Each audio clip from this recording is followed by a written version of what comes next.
Good day to the people of St. Martin. I am deeply honored and humbled to sit before you today as the Minister of Justice for our beloved nation. I want to express my heartfelt gratitude to God, the Father, the Son, and the Holy Spirit for granting me the incredible opportunity to serve our people.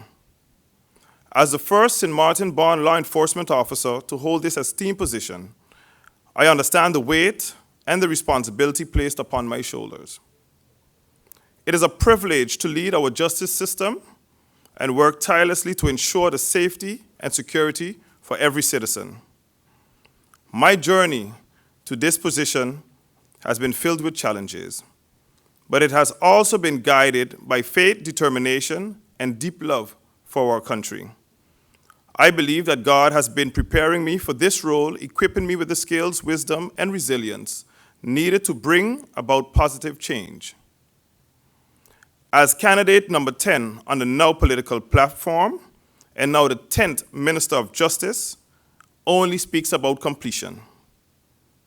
I see this not only as a personal achievement, but as a testament to the strength and resilience of our people. Together we have overcome obstacles and faced adversity with courage and determination. I sit before you today with a firm commitment to serve the people of St. Martin with integrity, transparency, accountability. My vision for our country is one of unity, progress, and prosperity for all. I believe that by working together, we can overcome any challenges that lie ahead and build a brighter future for generations to come. With the support of my esteemed colleagues in government, the dedicated members of our law enforcement agencies, and the unwavering spirit of our people, I am confident that we can achieve great things. Together we will strengthen our justice system, uphold the rule of law, and ensure that justice is served for all. I am deeply grateful for the trust and confidence placed in me, and I am committed to fulfilling my duties with honor, dignity, and dedication. Let us move forward with courage and determination, knowing that together we can make a difference and build a better St. Martin. I thank you.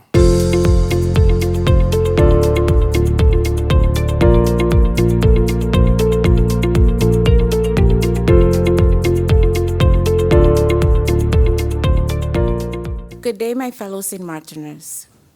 First, allow me to express my deepest gratitude to our Heavenly Father for his unwavering guidance and blessings.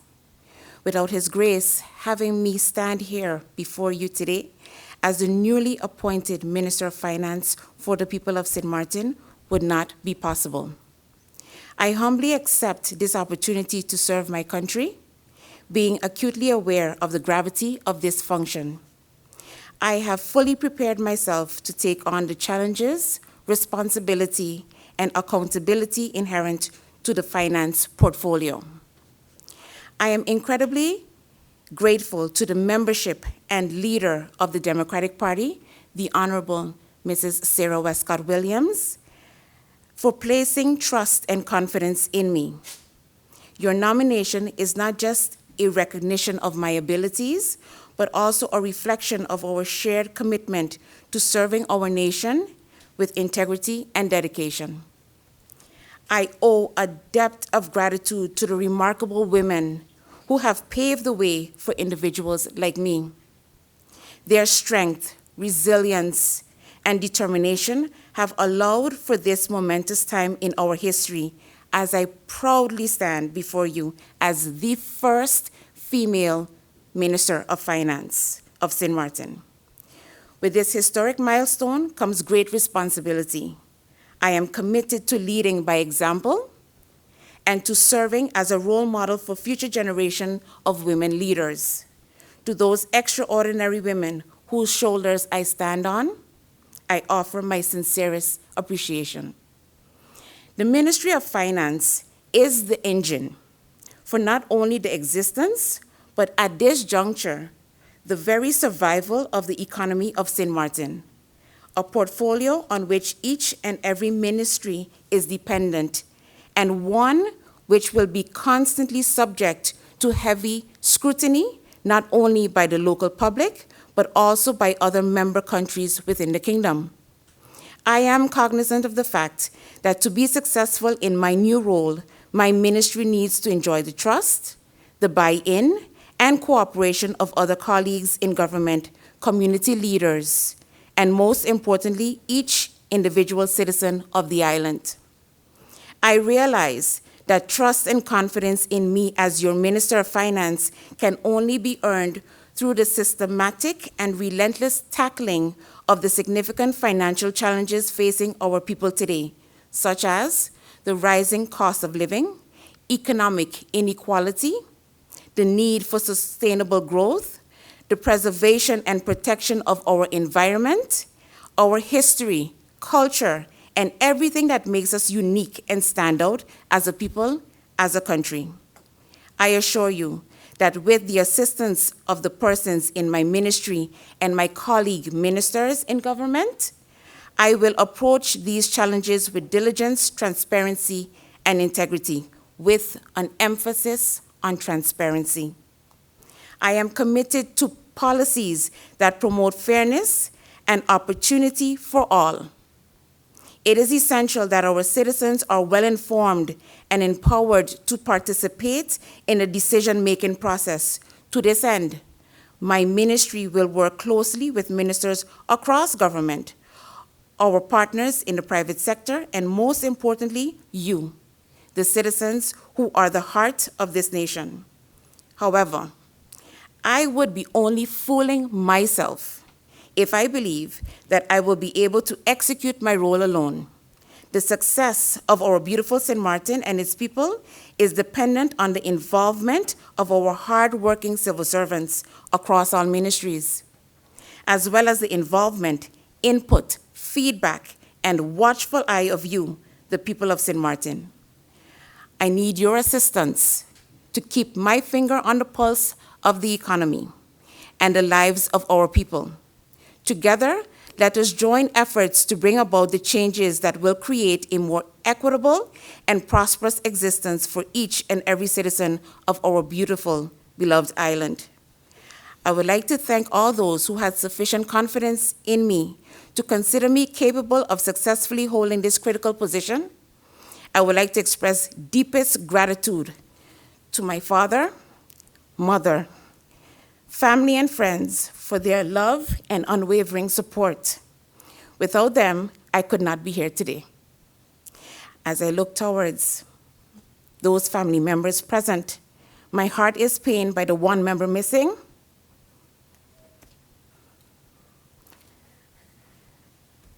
My beloved Pops, who we recently lost. I know that this would have been a proud moment for him, as he is dearly, dearly missed. And to my son, know that you are the reason I strive to lead by example.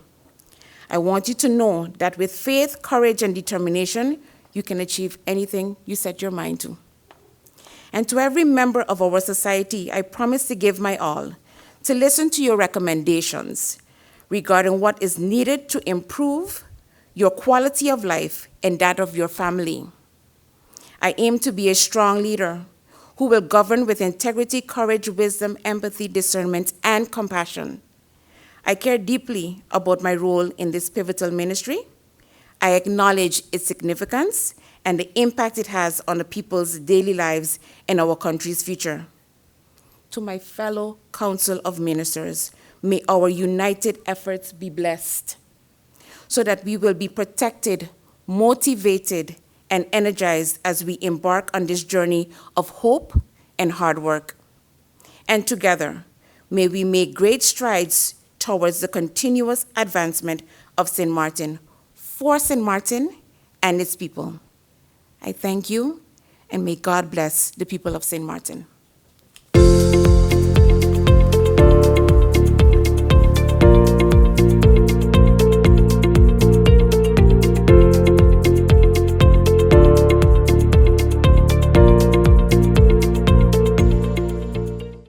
People of St. Martin, my fellow Swaligans, Permit me to begin my inaugural address by first thanking and praising my Lord and Savior, Jesus Christ, for this day and for his continued blessings. The Minister of Tourism, Economic Affairs, Transport, and Telecommunication, which I now have the honor and privilege to lead, is seen as an engine behind an economic development. The state of our economy can only therefore be measured more or less by what happens and doesn't happen in TIAT. While it is my intention to have a quick scan done in order to give a more realistic picture of what our current situation actually is, it does not take a rocket scientist to see that our economy is far from the best shape. True, we have faced some unprecedented challenges in the last decade, including the incredible devastation caused by Hurricane Irma in 2017 and the global shutdown of the COVID-19 pandemic in 2020.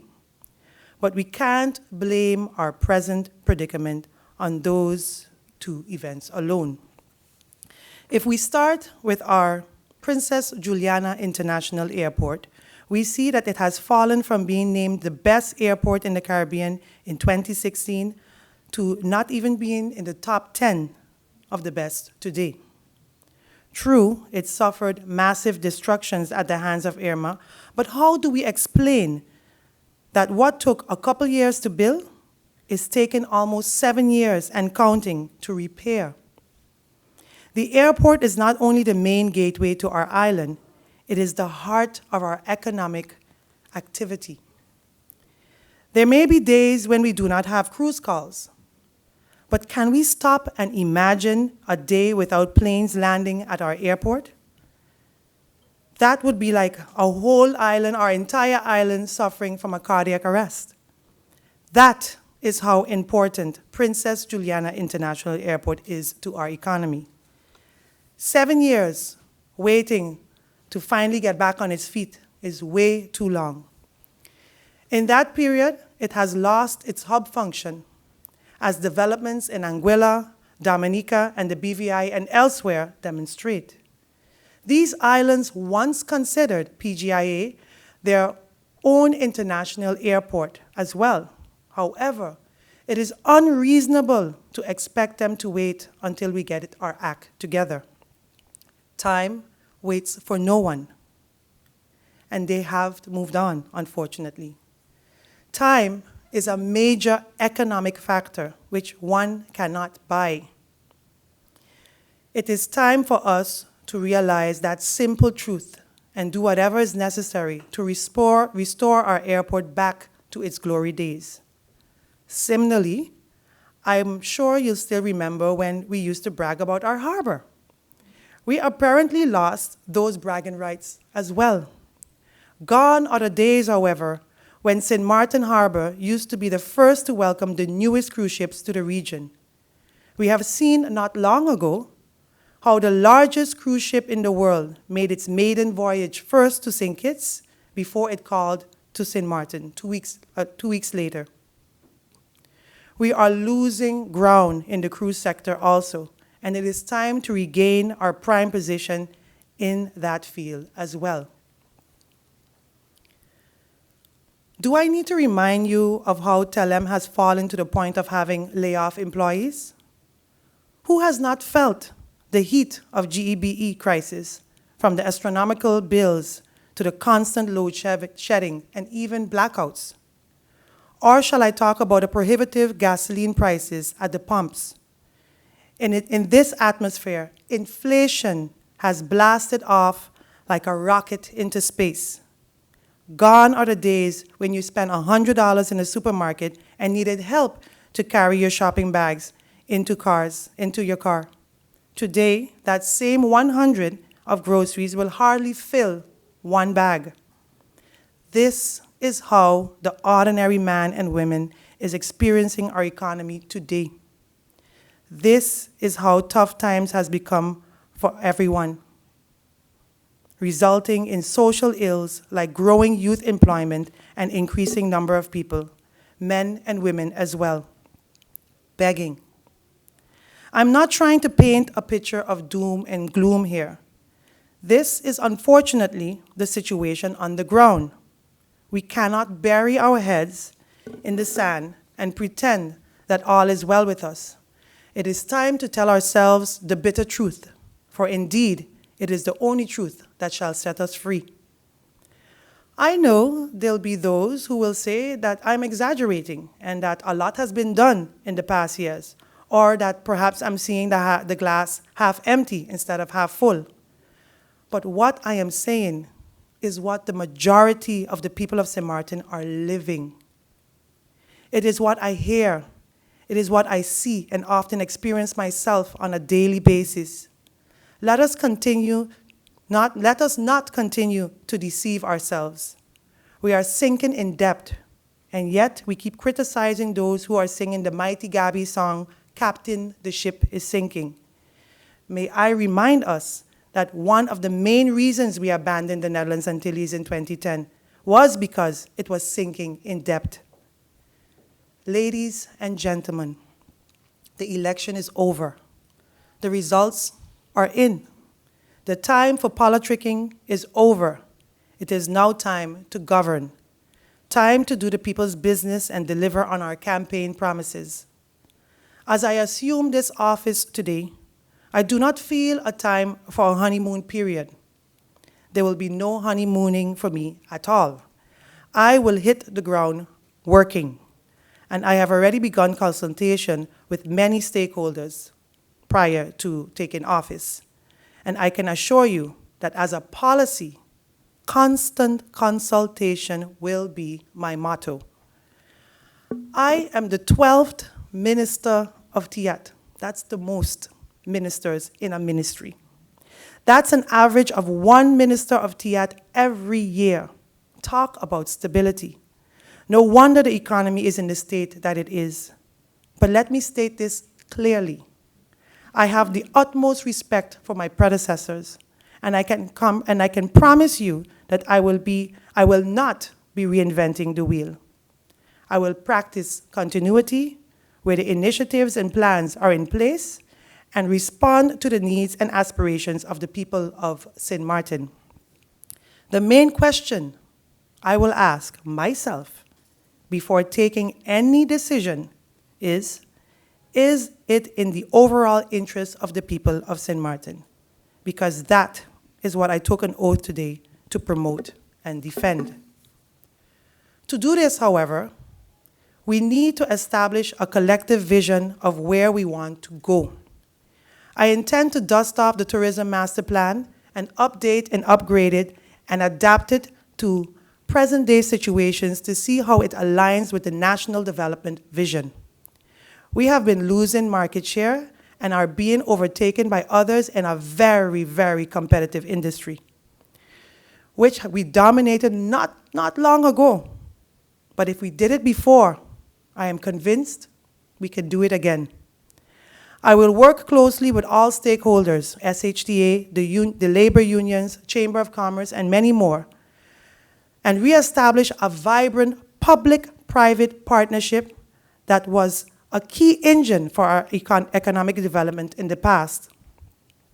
One of the key areas we definitely have to work on is improving our product. We have allowed town to degenerate into what some call a ghetto. That is not who we are. We have to reverse that image. We have to. Let us face it. Town needs a facelift. This is an urgent need. There is an urgent need for the beautification of Philipsburg, including the marketplace, so we can restore it to its past glory. This will receive my full attention. The image of our island, our tourism product, is everybody's business.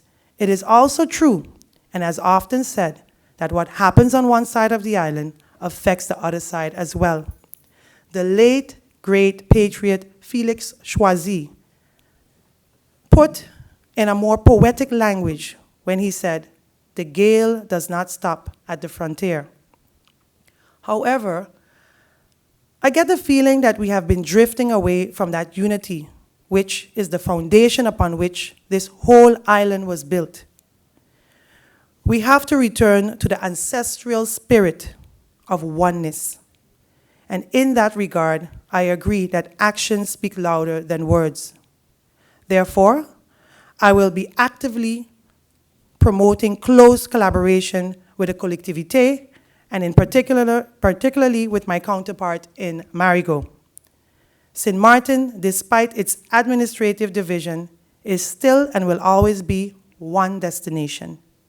We must, together, for the prosperity of our island and its people, wherever possible, pool our resources together and maximize the efforts and restore our island to its pride of place in the Caribbean and beyond. However, working together must begin right here at home. As a former member of parliament and a former president of parliament, I have the utmost respect and appreciation for parliament. I will endeavor to make myself available to parliament as often as possible to seek approval for major initiatives and to apprise it of our plans to revamp the economy and restore St. Martin to the enviable position it once held at the top of the Caribbean tourism. In order to achieve this, it is obvious that we need more revenue streams. We have to attract more foreign direct investments and reposition our island as the most attractive place to do business. We have treated agriculture like a bastard child, literally. The COVID-19 pandemic showed us how vulnerable we are when we are dependent exclusively on import food and feed ourselves. I am announcing now that agriculture will receive the attention it deserves. I will not be paying lip service to the sector, but engage with those who are already working in it to devise a workable plan that would bolster food production and contribute to the overall food security of our country. People of St. Martin, we have our work cut out for us. This is the time to roll up our sleeves and work together to show the world what a true St. Martin character is all about. It is time to demonstrate what we mean when we say we are resilient. It is time to tell our own story ourselves and let the whole world know that we are not beggars, but proud and hardworking, innovative, and freedom-loving people. We built this island with our blood, sweat, and tears when everyone else had given up on us. We built its economy to one of the best in the region when everyone else thought that the salt dried up and we had nothing else to offer the world. Well, guess what? Nobody can write us off because we have never, ever given up on ourselves, and we're not about to do so now. We ain't done yet. But to accomplish our mission, we need all hands on deck. The Ministry of TIAT will not be a silo. We, and I mean the entire organization, will work in close collaboration with other ministries and stakeholders to bring about the positive change we all desire. Allow me to end this message with the words of the American professor Noam Chomsky.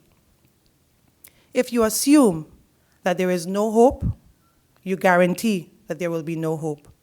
But if you assume that there are opportunities to change things, there is a possibility that you can contribute to making a better world.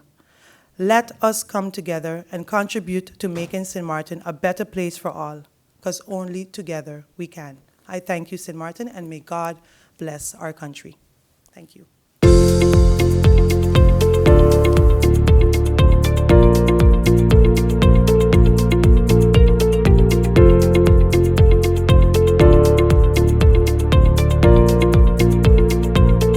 As your new Minister of Public Health, Social Development, and Labor, I am extremely honored to serve everyone in our community in this function, and I endeavor to positively impact your lives. I acknowledge all the work that was done in various areas of this ministry by my predecessors, and the dedicated civil servants in the ministry. And after finding out more about the status of these projects, I intend to add my own flavor to those that I think would be beneficial to our people. Recently, we have often spoken about an alarming number of friends, acquaintances, and loved ones passing away, sometimes suddenly and sometimes after long periods of illnesses. Data has confirmed that we do indeed have excess mortality in St. Martin, meaning that significantly more people have died in recent times than the average death rate in previous years. It is imperative that we get to the grounds of this and offer early detection screening, preventative health care, and ensure that our people have access to health care. What is a country without its people? We are only as strong as our social fabric. Countries no longer rate the success of their country solely by the GDP and other economic indicators. What is the use in having a rich and thriving country where the people are struggling and discontented? We must create an atmosphere of prosperity for all through social development, leaving no one behind.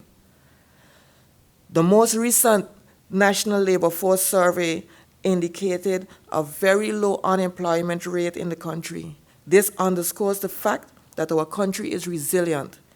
We continue to bounce back. After the devastation of Hurricane Irma and the pandemic, our people can once more find jobs. We will continue to support those who need that extra attention in order to find their place in the labor market. I am currently also your Acting Minister of Public Housing, Spatial Planning, Environment, and Infrastructure. I take this opportunity to thank the PFP for the confidence shown in me by choosing me as a representative of the URSM to also represent PFP in the Council of Ministers in the interim. I have worked in that cabinet I have worked in the cabinet of the Ministry of VROMI for many years, and I think that I feel confident that with the knowledge and experience that I have gained, we will be able to build up this ministry and have great accomplishments along the way. I am committed to that. In closing, I would like to thank God for always being by my side. I thank my parents for all that they have done to make me the person I am today. I would also like to thank my husband for being my backbone along this new journey in my life. He would say, never a dull moment. I thank my political party, URSM, the board, and Dr. Marcelina, our new Prime Minister, for giving me this opportunity to serve you. I thank the team that I have put together and who have agreed to join me in serving you. Feel free to call on us. We are here for you. We are here to create a truly prosperous St. Martin. God bless you all.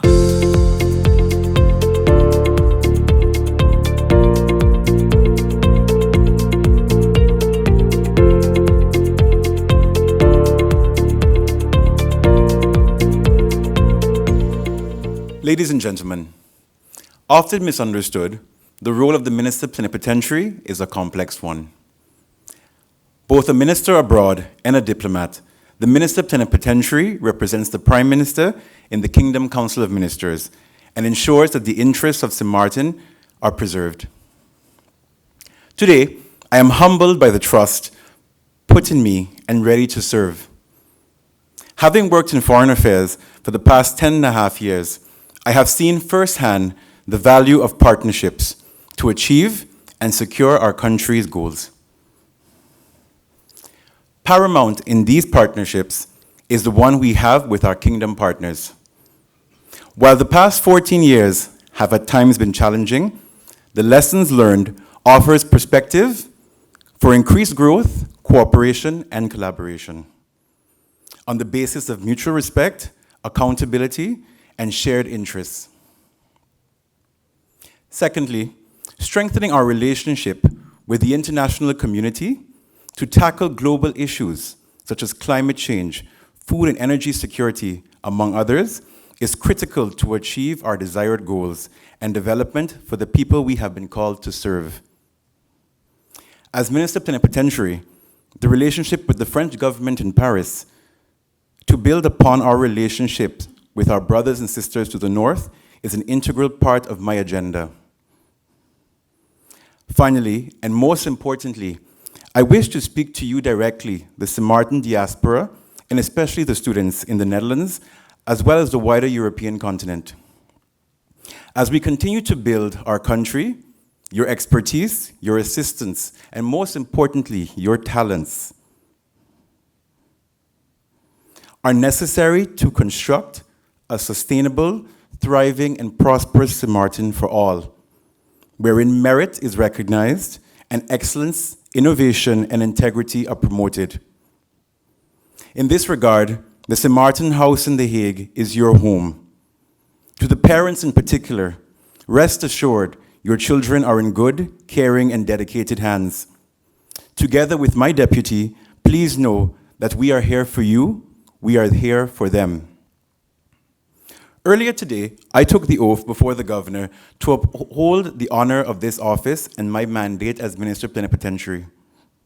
I remain committed to being the voice of this government, but most importantly, the voice and conduit of the people, of my people in the Netherlands.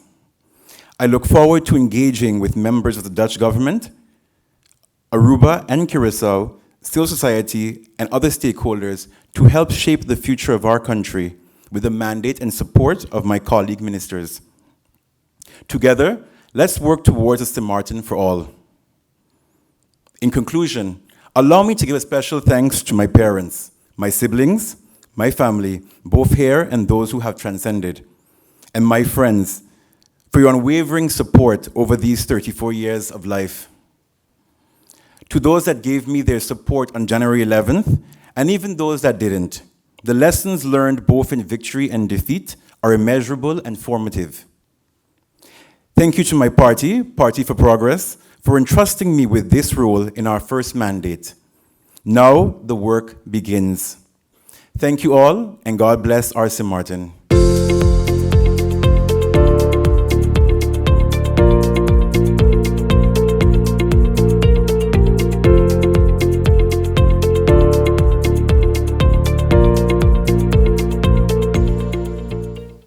Citizens of St. Martin, to God be the glory. My name is Dr. Anders Gracita R. Arundel, your next Deputy Minister Plenipotentiary in The Hague. I want to say, first of all, thank you to our new Prime Minister, Dr. Luc Berselina, for the opportunity to work with the Honorable Minister Plenipotentiary, Mr. Patrice Gums. I echo the sentiments offered this morning in his discourse to the people of St. Martin. This is the discourse of our new Prime Minister, Dr. Luc Berselina. I echo his sentiments, his commitment to strengthen our relationship with the Dutch government. Together with the Minister Plenipotentiary, Mr. Patrice Gums, we will be the eyes, ears, and workforce in The Hague.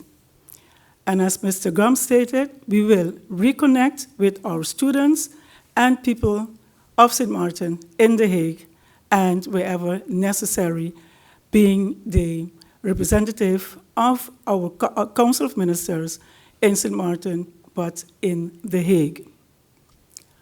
On a very personal note, I want to thank everyone who encouraged me and supported me throughout this formation process. As your first President of Parliament, I was honored to set the basis and to raise the bar for a new constitution and a new institution of government for country St. Martin. As your Deputy Minister Plenipotentiary, I know the word is a big word, we keep hearing that. How do you spell it? How do you express that word?